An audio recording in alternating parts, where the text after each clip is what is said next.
town of Herculaneum. An astonishing time capsule. The same volcanic eruption that destroys Pompeii fossilizes this town. Archaeologists discover furniture, food, even thousands of papyrus scrolls. Geologist Guido Giordano hunts for forensic evidence to understand what preserves this town.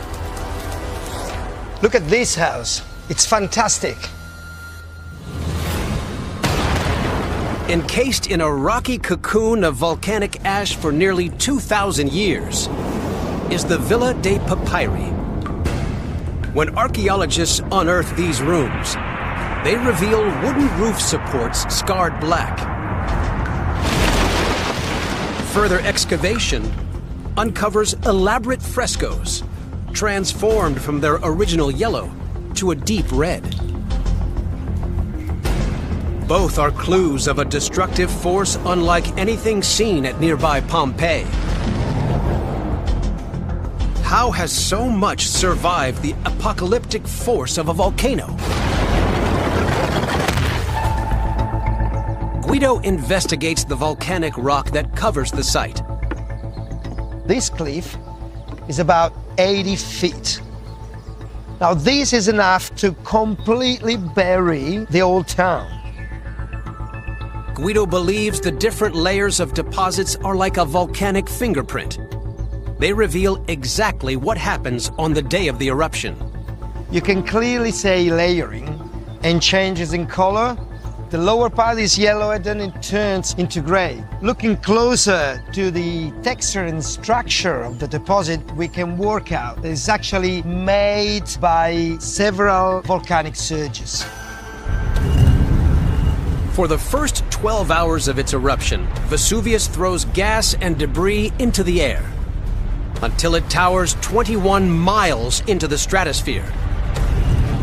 Northwesterly winds blow it towards Pompeii, and Herculaneum to the west is initially spared. During the night, the ash tower collapses. A surge of ash and hot gas barrels down the volcano, blasting its way through Herculaneum. 5 more surges bury the town's buildings in thick layers of material, preserving structures, objects, and victims almost intact. This phenomenon is called pyroclastic flow. Why doesn't it simply burn everything in its path? Buongiorno. Ciao, cari. Ciao, ciao.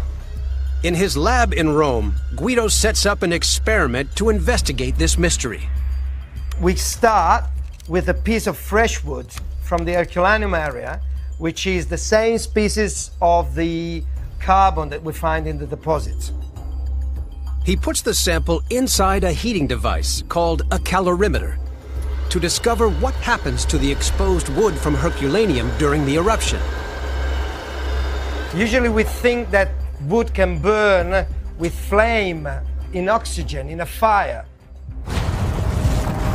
But a pyroclastic flow is a cloud of toxic gas.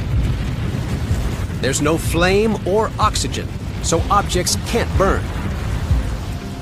What we learned is that if we heat up to a very high temperature with no oxygen this piece of wood, it carbonizes, but it maintains its shape. But how hot does it get in order to carbonize everything in its path?